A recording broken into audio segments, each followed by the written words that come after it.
La veste n'était même pas à moi. C'est ça qui me rend fou. Si je ne l'avais pas prise par erreur, rien de tout ça ne serait arrivé. Elle était grise, légèrement ample, et sentait vaguement son parfum, lavande et quelque chose d'agrumes. Je ne m'en suis rendu compte qu'après avoir conduit 40 minutes hors de la ville, quand j'ai mis la main dans la poche et sorti une serviette pliée. Une de ces serviettes de bar, imbibée de quelque chose de collant, avec un nom et un message griffonné à l'encre rouge, la nuit dernière était folle. Je ne peux pas arrêter de penser à toi, appelle-moi. Puis un numéro de téléphone et un nom, Dean. Je l'ai regardé si longtemps que je n'ai pas remarqué que le feu était passé au vert. Je n'étais pas censé voir ça. Ça devait rester dans son monde. Le monde auquel, apparemment, je n'avais jamais appartenu. 5 ans de mariage et je la prenais encore par accident. Recevant encore des miettes. Je me suis arrêté près d'une station-service et je suis simplement resté assis là. Je n'ai pas pleuré. Je n'ai pas crié. J'ai simplement flotté. Vous connaissez cette sensation quand vos oreilles bourdonnent et que votre cœur est trop fatigué pour se briser à nouveau? C'était moi, assis dans une voiture garée devant un homme qui vendait des cacahuètes bouillies, tenant une serviette qui sentait la trahison. Je ne lui avais même pas dit que je revenais ce soir-là. Elle pensait que j'étais toujours à Lancaster avec mon frère, l'aidant avec son stupide abri de jardin, mais je ne pouvais pas dormir. Elle me manquait. J'ai pensé que je la surprendrais peut-être. J'ai même acheté son café préféré en chemin, infusion froide avec du lait d'avoine et 2 doses de n'importe quel sirop de saison qu'elle aimait cette semaine-là. Stupide, tout ça. La surprise était pour moi. Quand je suis entré dans la maison, j'ai entendu de la musique à l'étage. Elle ne mettait jamais de musique quand elle était seule. Pas fort, en tout cas. J'ai hésité sur la première marche. Mes chaussures étaient encore mouillées par la pluie et grinçaient pendant que je montais, une petite et pathétique bande sonore pour ma perte. Son rire a résonné à travers la porte entr'ouverte de la chambre, puis la voix de lui, grave, confiante. Ce n'était pas moi. Je ne suis pas entré. J'ai fait demi-tour et je suis sorti de la maison, en silence, lentement. Je ne pense même pas qu'il s'en soit rendu compte. J'ai laissé le café sur le porche, encore chaud. Cette nuit-là, j'ai conduit jusqu'à ce que le voyant d'essence clignote. J'ai de nouveau dormi dans la voiture. Je me suis réveillé avec une crampe au cou et une sensation de nausée dans l'estomac qui ne m'a pas quitté depuis. C'était il y a 3 mois. Depuis, j'ai changé de ville, changé mon nom sur les papiers, trouvé un studio bon marché où le chauffage cliquette comme s'il avait de l'asthme. Je nettoie les sols dans une salle de sport où personne ne me connaît. J'ai arrêté de porter mon alliance. J'ai enterré la serviette dans une boîte à chaussures sous le lit avec toutes les autres choses que j'ai essayé d'oublier. Et aujourd'hui, elle est entrée, traversant les portes vitrées de la salle de sport, portant cette même fichue veste et souriant comme si elle ne m'avait jamais brûlé vif. Je me suis baissé derrière le chariot de la serpillière à la seconde où je l'ai vue. Pathétique, je sais, un homme adulte se cachant derrière de l'ammoniac et des gants en caoutchouc comme un adolescent effrayé. Mon cœur a commencé à marteler comme il ne l'avait pas fait depuis des semaines. Pas depuis que je suis parti. Pas depuis que j'ai jeté toute ma vie par le rétroviseur et juré que je ne laisserais plus jamais ses yeux me trouver. Et pourtant, elle était là, Mallory, debout à la réception comme si elle appartenait à cet endroit, portant cette même veste que j'avais prise par erreur la nuit où tout s'est effondré. Elle n'avait pas l'air perdue. Elle ne me cherchait pas. Non, elle bavardait avec la réceptionniste comme si elle avait tout le temps du monde. Souriant, riant, rejetant ses cheveux en arrière comme si de rien n'était. Elle avait l'air renouvelée. Je ne pouvais pas respirer. Je me suis baissé davantage, écoutant. Il ne m'a pas fallu longtemps pour comprendre. Elle n'était pas là pour moi. Elle s'inscrivait pour un laissez-passer d'essai. Ma salle de sport. De tous les endroits de l'État, elle était sommeau entrée dans le seul bâtiment où je lavais les toilettes aux petites heures du matin juste pour garder les lumières allumées. Coïncidence? Non, je ne crois plus à ces choses-là. Elle a remis une nouvelle carte brillante et a mentionné nonchalamment, « Je viens d'emménager ici. » J'avais besoin d'un changement. Les mots ont frappé comme de l'eau glacée. J'aurais dû partir à cet instant même, sortir par la porte de derrière et disparaître à nouveau. Mais je ne pouvais pas bouger. Mes jambes ne coopéraient pas et j'avais la bouche sèche. Je l'ai observée pendant qu'on lui faisait visiter la salle de musculation. Elle souriait aux gens, flirtait avec l'entraîneur. Elle était douée pour ça, se glisser dans les endroits comme si elle y appartenait, comme si son passé ne lui collait jamais à la peau. Elle ne m'a pas vu ce jour-là, mais le lendemain matin, oui. Je suis arrivé tôt, comme d'habitude. Le hall d'entrée était encore sombre. Je nettoyais la vitre des portes d'entrée quand j'ai entendu le bip du capteur. Je me suis tourné instinctivement, m'attendant à l'un des entraîneurs ou au livreur, mais c'était elle. Mallory était sur le seuil avec son sac de sport en bandoulière, les cheveux encore humides de la douche, et elle s'est figée quand nos regards se sont croisés. Pendant quelques secondes, aucun de nous n'a rien dit. L'air est devenu complètement immobile et alors elle a souri. Ce sourire doux, cruel et petit qui signifiait toujours des ennuis. Eh bien, dit-elle. Ça n'a pas tardé. Je voulais crier. Je voulais pleurer. Je voulais lui demander ce qu'elle croyait faire. Mais tout ce que j'ai réussi à dire, c'est un « pourquoi » c'est qu'est à peine audible. Elle s'est approchée lentement, comme si j'étais un animal effrayé. Elle ne voulait pas m'effrayer. J'ai supposé que je te trouverais avec le temps, dit-elle. Tu n'es pas aussi difficile à retrouver que tu le penses, Grayson. J'ai tressailli en entendant mon nom sortir de sa bouche. Ça sonnait mal maintenant, comme si elle n'y avait plus droit. Comme si cette version de moi, celle qui avait l'habitude de la croire, de lui faire confiance, de l'aimer, était enterrée sur ce porche avec la tasse de café intacte. Je me suis tourné vers la vitre, agrippant le pulvérisateur plus fort que nécessaire. Tu ne devrais pas être ici. Elle a complètement ignoré ça. Tu as laissé beaucoup de choses derrière toi. Tu crois que tu peux simplement disparaître et c'est tout? Non, dis-je à voix basse. Je crois que je peux disparaître et ne plus jamais avoir à te voir. Elle s'est approchée encore plus. Je n'ai jamais cessé de penser à toi. J'ai laissé échapper un rire amer. C'est drôle. Tu n'avais pas l'air de penser à moi quand tu étais avec Dean. Son visage a changé, juste une seconde. Un éclair de culpabilité. Non, trop vite. Quelque chose de plus froid. De l'agacement, peut-être. Comme si j'avais ruiné le script qu'elle espérait suivre. Tu ne comprends pas ce qui se passait alors, dit-elle en croisant les bras. Tu ne sais pas ce que je traversais.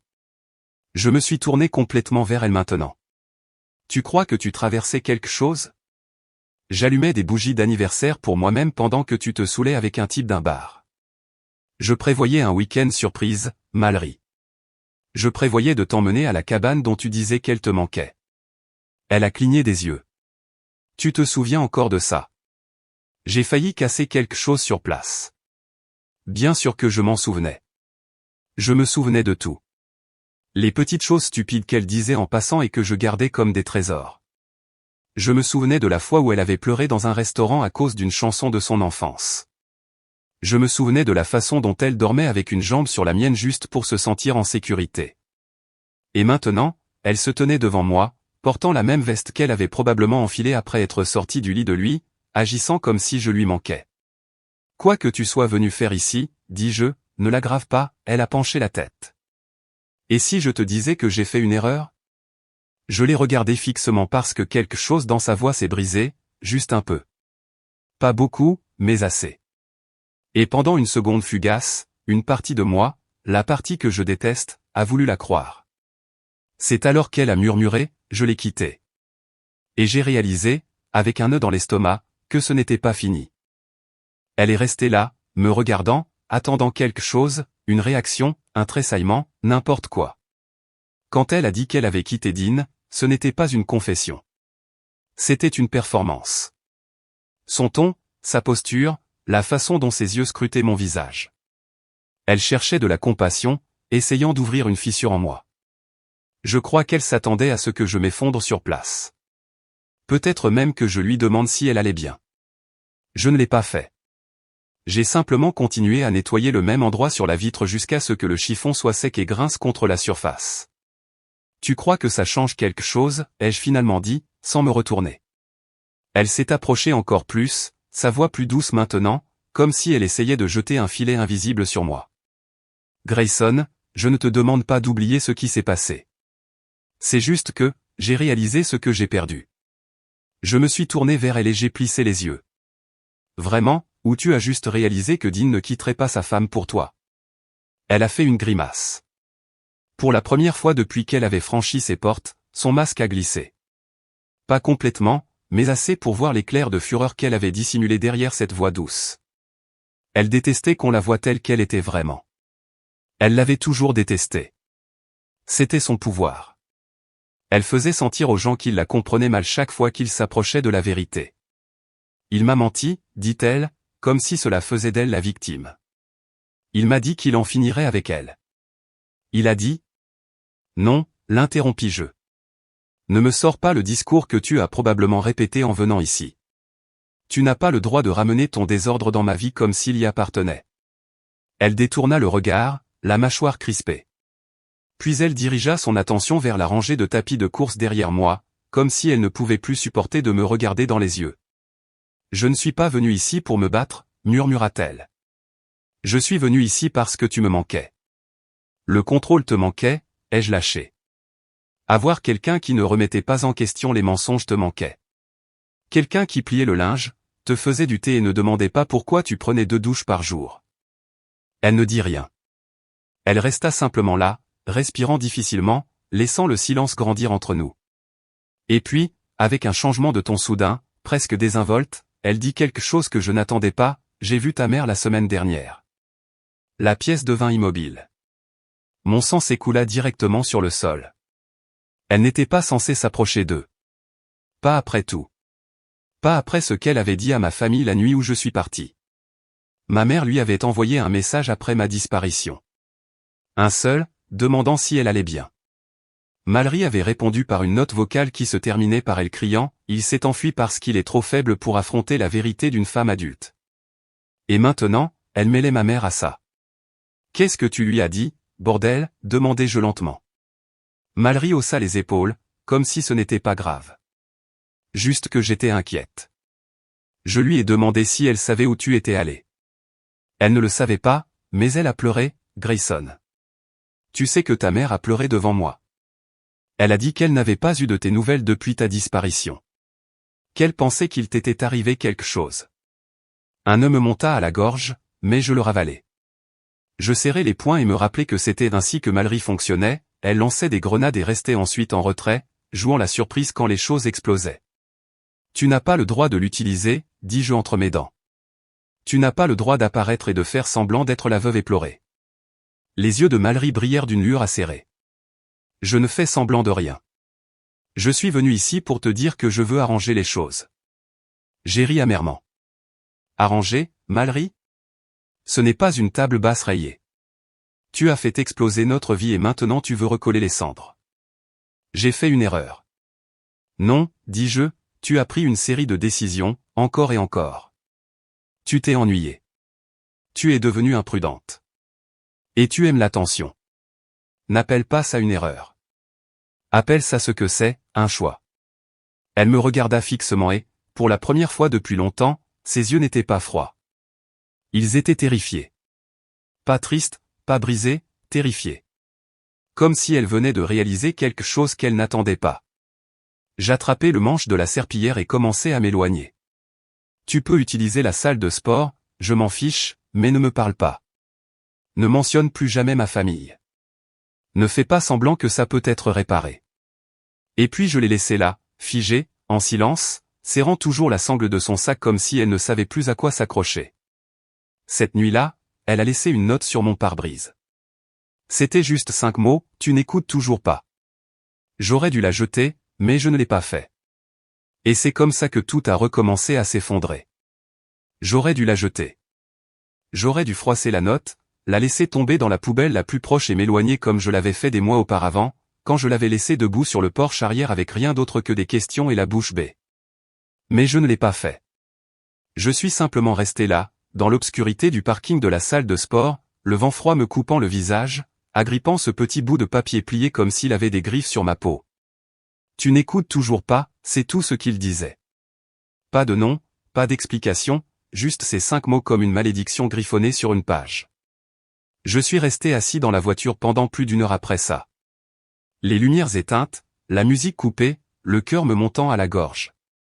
Je ne pouvais pas me défaire du sentiment que ce n'était pas fini, que ça ne l'avait jamais été. J'avais physiquement échappé, bien sûr, une nouvelle ville, un nouveau nom au travail, une vie réduite à l'essentiel, mais elle ne m'avait pas lâché. Et maintenant, elle me cernait à nouveau, et je n'avais aucune idée de pourquoi. J'ai commencé à la remarquer dans des endroits où j'aurais juré qu'elle n'avait rien à faire. À la station-service, 2 voitures derrière moi. Au restaurant où je vais prendre un café, assise seule dans une cabine, faisant semblant de ne pas me voir. Une fois, j'ai vu son reflet dans la porte du congélateur du supermarché, debout de l'autre côté, m'observant à travers des sacs de maïs congelés. Je me suis convaincu que tout était dans ma tête, que je saignais encore de blessures que je n'avais pas laissé guérir. Mais alors, un soir, je suis rentré chez moi et les lumières étaient allumées dans mon appartement, et je ne les laisse jamais allumer. Je me suis figé dans le couloir, la main suspendue au-dessus de la poignée de porte. Ma bouche s'est asséchée. Je n'ai même pas respiré pendant environ 10 secondes. Puis, lentement, j'ai ouvert la porte. Il n'y avait personne. Du moins, plus maintenant. L'endroit semblait intact jusqu'à ce que je voie ce qui se trouvait sur ma table basse, mon vieil album photo. Celui qui se trouvait autrefois dans le placard du couloir de la maison que Mallory et moi avions partagé. Je ne l'avais pas emporté avec moi quand je suis parti. Je ne voulais pas des souvenirs. Je voulais des bornettes, pas des pages effilochées. Et pourtant, il était là, comme s'il m'avait suivi de son propre chef. Je l'ai ouvert lentement. Chaque page avait une note autocollante, comme une piste de commentaire pour un film que je n'avais pas demandé à revoir. Tu te souviens de ce voyage? Tu as tellement ri que tu es tombé dans la rivière. Tu as dit que c'était ta photo préférée de moi. Ici, tu étais encore heureux. Et sur la dernière page, une photo dont je ne me souvenais même pas qu'elle existait, elle dormait sur ma poitrine. J'avais les yeux ouverts, je regardais directement l'appareil photo, comme si déjà à l'époque je savais que quelque chose s'échappait. Sous cette photo, une autre note, c'était la dernière fois que je me sentais en sécurité. J'ai refermé le livre d'un coup sec, si fort que j'ai plié les coins. Mes mains tremblaient. Pas de colère. Même pas de tristesse, de confusion. De cette sensation rampante, persistante, que quelque chose n'allait pas. Pourquoi maintenant? Pourquoi venir me chercher? Pourquoi apporter des reliques d'une vie qu'elle a détruite avec tant de précision? Pourquoi faire semblant qu'il y avait encore un « nous » dont on pouvait parler? Le lendemain, je ne suis pas allé travailler. Je suis resté assis à la gare routière toute la matinée, regardant des inconnus aller et venir, essayant de me souvenir de qui j'étais avant de la rencontrer. Avant de laisser toute mon identité s'envelopper dans l'idée d'être le refuge de quelqu'un. J'ai échoué. Ce soir-là, elle a appelé, pas depuis son numéro, je l'aurais bloqué en un instant, mais depuis un numéro que je ne reconnaissais pas. Local. J'ai répondu avant de pouvoir réfléchir. Grayson, sa voix est venue, petite, incertaine. Je n'ai pas parlé. Je sais que tu ne veux pas de mes nouvelles, a-t-elle continué, mais je n'essaie pas de te faire du mal. Je te le jure. J'aurais dû raccrocher, mais je ne l'ai pas fait, parce qu'alors elle a dit quelque chose que je n'attendais pas, Dean est mort. J'ai cligné des yeux, incertain d'avoir bien entendu. Quoi? Il est parti. Il y a 2 semaines, accident de voiture. Je ne savais pas comment te le dire. J'ai regardé le mur en face de moi. Le téléphone pressait si fort contre mon oreille qu'il a laissé une marque. Je n'étais pas sûr de ce que je ressentais. Pas de tristesse, pas de choc, juste de la confusion. Elle a continué à parler. Il était en route pour me retrouver. Ce soir-là, il n'est jamais venu. J'ai attendu 3 heures avant de réaliser que quelque chose n'allait pas. Pourquoi me dis-tu ça? Demandai-je à voix basse. Son souffle s'est coupé. Parce qu'après sa mort, j'ai réalisé que j'étais seul au milieu des décombres de tout ce que j'ai détruit. Et la seule personne en qui j'ai vraiment eu confiance, la seule qui m'a vu avant que je ne devienne tout ça, c'était toi. Je n'ai pas répondu.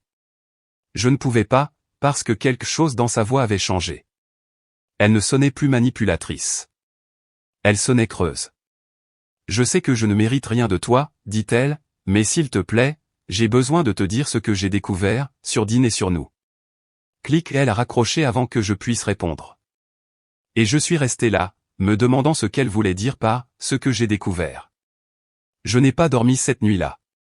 Non pas à cause de ce qu'elle a dit, la partie sur la mort de Dean, mais à cause de la façon dont elle l'a dit. La voix de Mallory avait toujours été une arme. Douce, au bord délicat, charmante.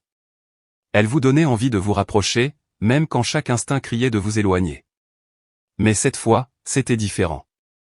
Ces mots n'étaient pas aiguisés par le drame ou la douceur. Ils étaient nus, presque effrayés. Et cette dernière phrase, j'ai besoin de te dire ce que j'ai découvert. Elle tournait dans ma tête comme un carrousel cassé, refusant de s'arrêter. Le matin, je faisais les 100 pas, agrippant les coins des manches de mon sweatshirt comme si c'était la seule chose qui me liait à la réalité. Je me suis dit de ne pas l'appeler. Je me suis dit de ne pas m'en soucier, mais la curiosité ne demande pas la permission. Elle grandit simplement. À 9h47, mon téléphone a de nouveau vibré. Numéro inconnu. J'ai décroché immédiatement, mais avant que je puisse parler, elle a dit « Rencontre-moi aujourd'hui, s'il te plaît ». J'ai hésité. Où ? Il y a un entrepôt sur la route 12, unité 308. Je serai là à midi. Tu peux partir après, je ne te poursuivrai pas, elle a raccroché. Ça aurait dû être tout. J'aurais dû effacer le numéro, aller travailler, verser de l'eau de javel dans un seau à serpillière et me concentrer sur le nettoyage du désordre de quelqu'un d'autre, mais je ne l'ai pas fait. À 11h55, j'étais debout devant l'unité 308, mon souffle embu en l'air, mes mains enfoncées dans les poches de mon manteau. La porte était entr'ouverte. Elle était déjà à l'intérieur. L'unité était faiblement éclairée, le genre d'endroit qui sentait le carton, l'huile de moteur et le temps. Des piles de boîtes s'alignaient sur un mur, ainsi que quelques valises et un miroir brisé que j'ai reconnu de son ancien couloir. Elle ne m'a pas regardé tout de suite. Elle était assise sur une couverture pliée, tenant quelque chose sur ses genoux. C'était un carnet relié en cuir. Dean tenait des journaux, dit-elle à voix basse. Pas le genre que vous attendriez. Il n'écrivait jamais sur ses sentiments. Il écrivait sur les gens. Je suis resté près de l'entrée, gardant mes distances. Que veux-tu dire par les gens ? Elle a levé les yeux alors, ses yeux plus sombres que je ne m'en souvenais. Des noms, des notes, des schémas. Il traquait les femmes, les conversations, ce qu'elles aimaient, ce qu'elles craignaient, où elles vivaient. Un frisson m'a parcouru le dos. J'étais l'une d'elles, a-t-elle continué. Entrée numéro 38. Monsieur marié, aspire au danger. Cherchera la validation si elle est ignorée. Essayez la négligence occasionnelle. Sa voix s'est brisée. Il a écrit ça sur moi. Et je suis resté pendant 8 mois. Je me suis approché, incapable de m'arrêter. Pourquoi me montres-tu ça ? Elle a tendu le journal.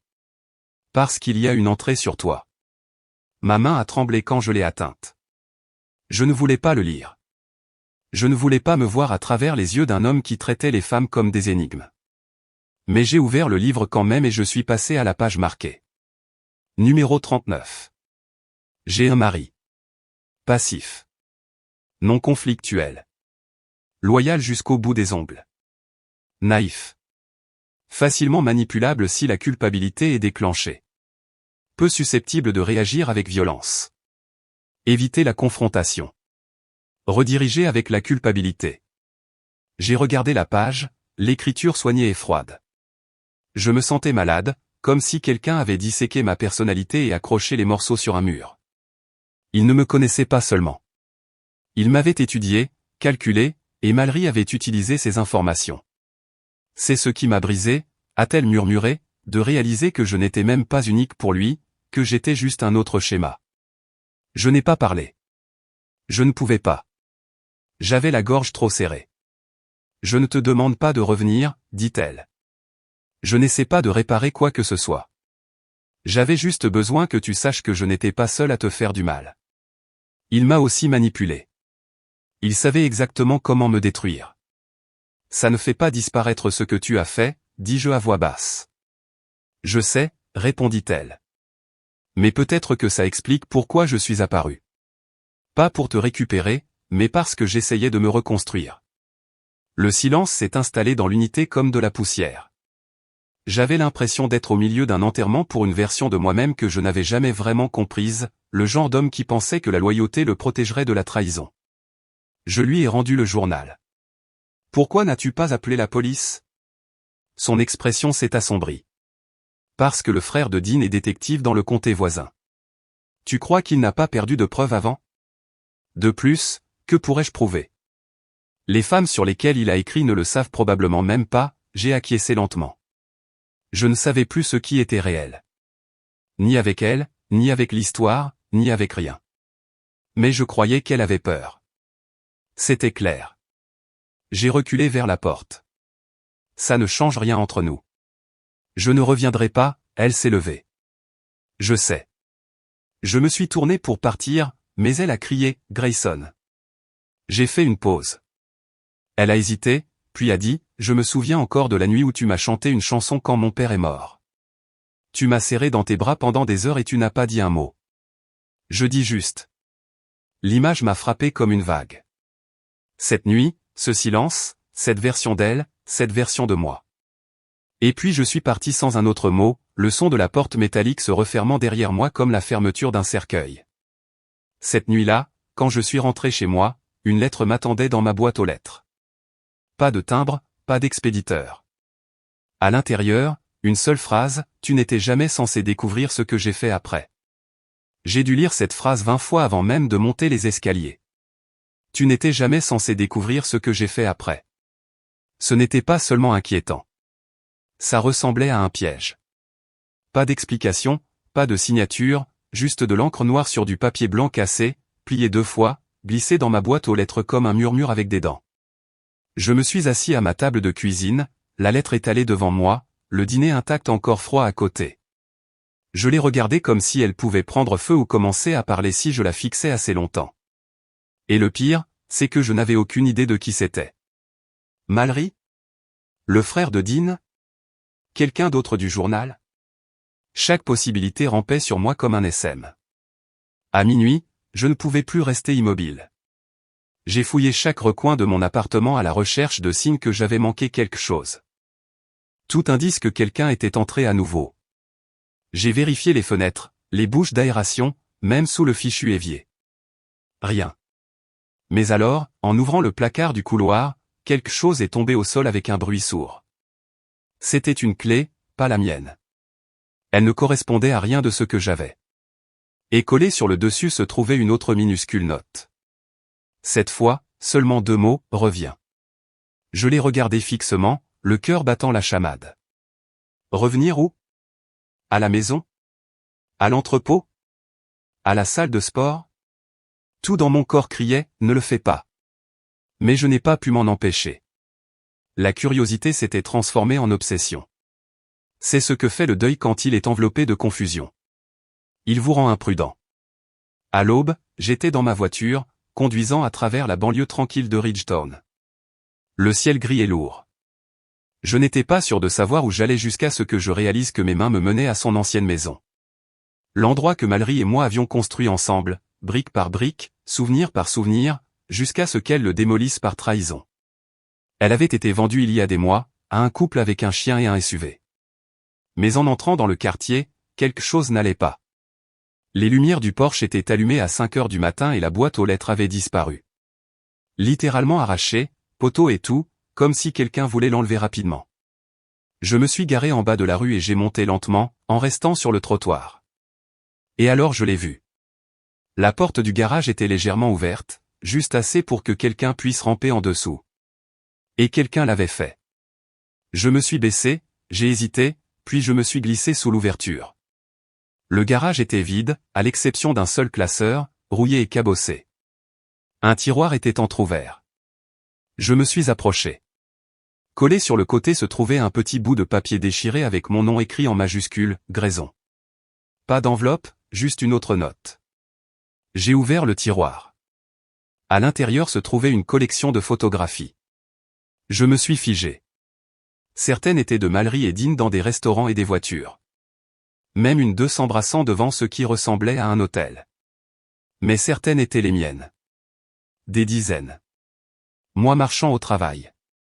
Moi à la station-service. Moi à travers la fenêtre de mon appartement. Moi dormant sur le canapé. Mon sang s'est glacé. Il ne s'agissait plus seulement d'une liaison. C'était de la surveillance. J'ai tendu la main, sortant une enveloppe manille enterrée sous la pile. À l'intérieur se trouvaient des pages imprimées, des transcriptions de messages textes. Pas les miens. De Mallory, envoyés à quelqu'un nommé d'elle. Les messages étaient froids, précis et terrifiants, il me fait à nouveau confiance. Le moment est presque parfait. Une fois que j'aurai trouvé le journal, je passerai à la phase suivante. Il ne se doute encore de rien. Mes mains tremblaient. J'ai cherché une date. Elles étaient récentes, d'il y a 2 semaines, ce qui signifiait que tout cela, le journal, la peur feinte, les larmes avaient été orchestrés. J'étais entré directement dans une autre de ces performances. Et cette fois, ce n'était pas seulement de la manipulation émotionnelle. C'était quelque chose de complètement différent. J'ai reculé du tiroir, le cœur battant la chamade, l'adrénaline bourdonnant si fort dans mes oreilles que j'ai failli ne pas entendre les pas derrière moi. Mais je les ai entendus. Et quand je me suis retourné, Mallory était là, les bras croisés, son expression indéchiffrable. « Je ne voulais pas que tu trouves ça tout de suite, dit-elle calmement. Tu es en avance. » Je l'ai regardée, la bouche sèche. « Qu'est-ce que c'est que ça, bordel ?» Elle a penché la tête, le plus léger des sourires tirant ses lèvres. « Ça devait être plus propre que ça. Tu n'étais pas censé chercher. »« Pourquoi ?» demandai-je. « Qu'est-ce que tout ça ? Qu'est-ce que tu fais ? » « Je t'ai dit que j'avais quitté Dean, dit-elle en faisant un pas en avant. « Je ne t'ai pas dit pourquoi. » Et puis, sans la moindre trace de remords, elle ajouta, parce qu'il était au milieu. Ça m'a frappé comme un coup de poing dans la poitrine. « Que as-tu fait, Mallory ?» Elle a souri, et j'ai réalisé que je ne lui avais pas échappé. J'avais erré directement au centre de son plan. Je n'ai pas bougé, pas d'un pouce. Mes pieds étaient cloués au sol en béton fissuré du garage, comme si l'air s'était transformé en pierre autour de moi. Mallory n'était pas à plus d'1,5 mètre. Et pourtant, j'avais l'impression de regarder à travers un canyon que je ne pouvais pas traverser sans tomber dans quelque chose dont je ne survivrais pas. Ces mots flottaient dans l'espace entre nous comme une allumette tenue au-dessus de l'essence. Parce qu'il était au milieu. J'ai ouvert la bouche pour parler, mais rien n'est sorti. J'avais peur de ce qu'elle pourrait dire ensuite, plus peur de ce que je savais peut-être déjà. Je ne l'ai pas tué, ajouta-t-elle, lisant mon silence comme si c'était un livre qu'elle avait mémorisé. Pas de mes mains. Ça aurait été sale. Évident. Non, Dean a fait ce que Dean faisait toujours. Il s'est négligé. Il conduisait défoncé, seul. Il a foncé dans un poteau électrique à 2 pâtés de maison de l'hôtel que nous utilisions toujours. Elle fit une pause, puis baissa les yeux, sa voix s'adoucissant. Mais je l'ai encouragé à pousser les choses ce soir-là, à aller plus vite, à prouver quelque chose. Un sentiment nauséabond se tordit dans mes entrailles. Tu es en train de me dire que tu as planifié ça, que tu l'as poussé à mourir ? J'ai prévu qu'il s'effondre, dit-elle. Son ton était étrangement pratique. La mort était un bonus, une résolution élégante. Je n'avais pas de mots. Mes mains tremblaient à mes côtés, les poings si serrés que mes jointures craquèrent. Je n'avais plus peur. C'était autre chose. Quelque chose de bien pire. J'étais humilié, acculé, plus que tout, je commençais à réaliser que tout cela, la réunion, le remords, les larmes n'avaient jamais été question de rédemption. C'était une pièce de théâtre, et j'étais l'acte final. Mallory fit un pas de plus, ses talons résonnant doucement contre le sol du garage. Je sais ce que ça donne, Grayson, dit-elle doucement. Mais écoute, ça n'a jamais été destiné à te faire du mal. Tu iras toujours bien. Tu n'es pas une cible. Alors qu'est-ce que je suis, ai-je lâché. Qu'est-ce que j'ai été dans tout ça ? Elle sourit. Ce n'était pas cruel. Ce n'était pas chaleureux non plus. C'était quelque chose de bien plus dangereux. Un sourire qui savait qu'il avait toutes les cartes en main. Tu es l'alibi. Ma vision se rétrécit comme l'objectif d'un appareil photo se fermant. Je pouvais entendre les battements de mon propre cœur dans mes oreilles. Le jour où il est mort, continua-t-elle, j'avais besoin d'être vu ailleurs. Quelqu'un de calme, de prévisible, quelqu'un qui n'imaginerait jamais qu'il était utilisé. C'était toi. Je me suis souvenu. Ce jour-là, elle m'avait envoyé un SMS pour la première fois depuis des mois. Elle m'avait demandé si j'avais reçu sa note, si nous pouvions parler brièvement. J'avais répondu. Stupide, naïf. Je lui avais renvoyé un message. Elle avait une preuve horodatée qu'elle était en contact avec moi, loin du lieu de l'accident, parlant de regrets et de guérison. C'était un piège. Tout. J'ai reculé en chancelant, manquant de trébucher sur le classeur. Tu m'as utilisé comme alibi pour une mort que tu as manipulée. J'avais besoin de le faire, dit-elle, sa voix se tendant pour la première fois, parce que s'il commençait à enquêter sur la vie de Dean, ce journal, les femmes qu'il cataloguait, je tomberais avec lui. Et je ne pouvais pas permettre que ça arrive. Je la fixais, l'horreur grandissant à chaque respiration. Tu as dit qu'il t'avait manipulé, que tu étais aussi une victime. Ses yeux se détournèrent vers la porte. Je l'étais, mais je ne le suis pas resté. Le silence s'étendit entre nous, dense, implacable. Je regardais le dossier de photos qui gisait encore sur le sol.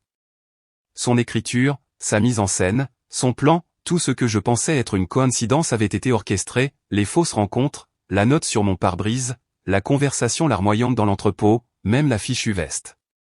Elle m'avait appâté avec des symboles de notre passé parce qu'elle savait qu'ils avaient encore du pouvoir. Je pourrais aller à la police, dis-je, d'une voix basse et tremblante. Elle acquiesça, comme si elle avait déjà répété ça aussi. Tu pourrais, mais ils ne trouveront rien. Le frère de Dean s'en est assuré. Il a tout enterré, comme il le fait toujours.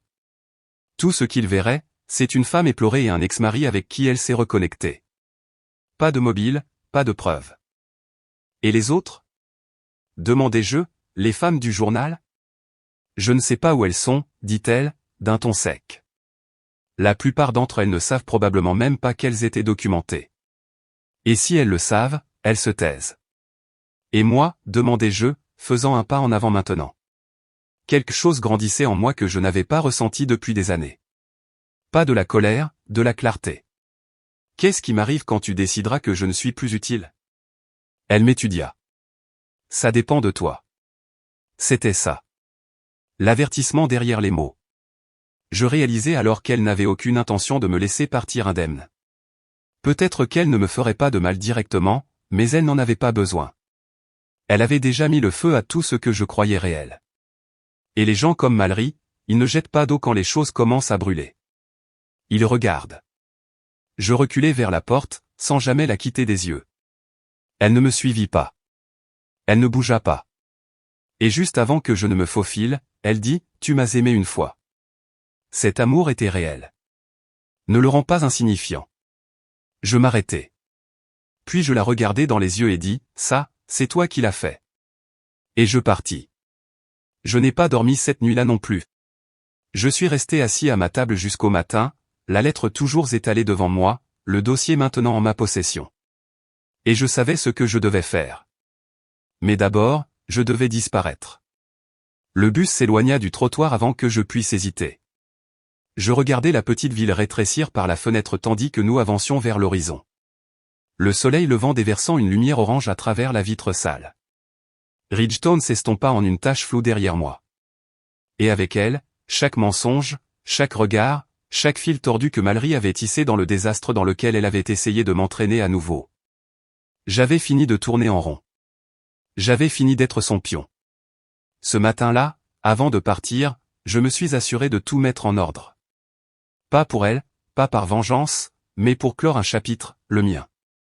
J'ai copié chaque fichier du dossier sur une clé USB, photo, transcription, entrée de journal. J'ai scanné la lettre qu'elle a laissée dans ma boîte aux lettres. J'ai pris des photos du classeur, des clés, même de ses étiquettes manuscrites. J'ai tout regroupé dans un seul fichier numérique et je me le suis envoyé par email. Puis je l'ai envoyé à un ami, l'un des rares en qui j'avais confiance avant que ma vie ne déraille, un journaliste qui m'avait dit un jour, « Si jamais tu tombes sur quelque chose de réel, quelque chose de sombre, quelque chose qui compte, envoie-le-moi. » Sans poser de questions. Je n'ai pas écrit de message.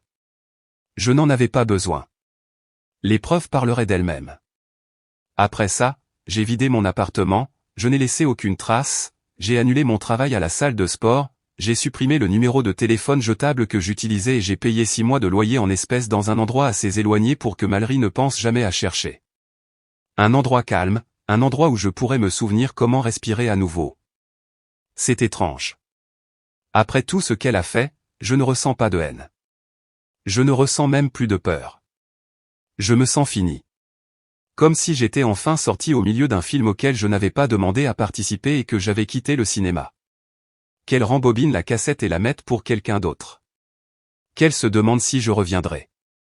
Je ne le ferai pas.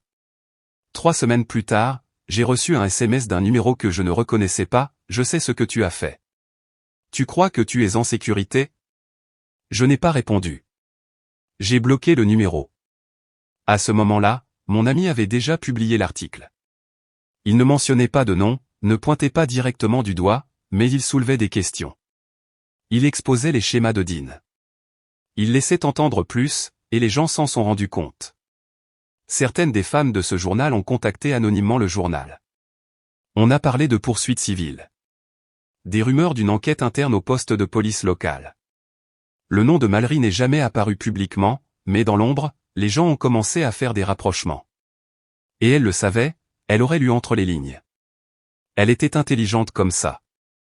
Mais cette fois, elle ne pouvait pas tordre l'histoire, parce qu'au moment où elle lui a échappé des mains, elle a perdu le contrôle. Quant à moi, j'ai recommencé à zéro. J'ai trouvé un petit boulot à réparer des vélos dans une ville côtière où personne ne posait de questions. Je me lève tôt, je fais du café, je lis des livres que j'ignorais auparavant et je fais des promenades sans regarder par-dessus mon épaule. Certains matins, j'entends de la musique flotter des fenêtres ouvertes et ça me rappelle qui j'étais. Et c'est bien, parce que je n'essaie pas d'oublier le passé. J'essaie d'arrêter de lui permettre de me définir. La semaine dernière, j'ai trouvé cette vieille boîte de bougies d'anniversaire en défaisant une de mes dernières valises. Encore scellée, encore inutilisée. J'en ai allumé une, juste une. Je l'ai laissée brûler jusqu'à ce que la cire fonde complètement. Cette fois, je n'ai pas fait de vœux. Je n'en avais pas besoin. J'étais déjà libre.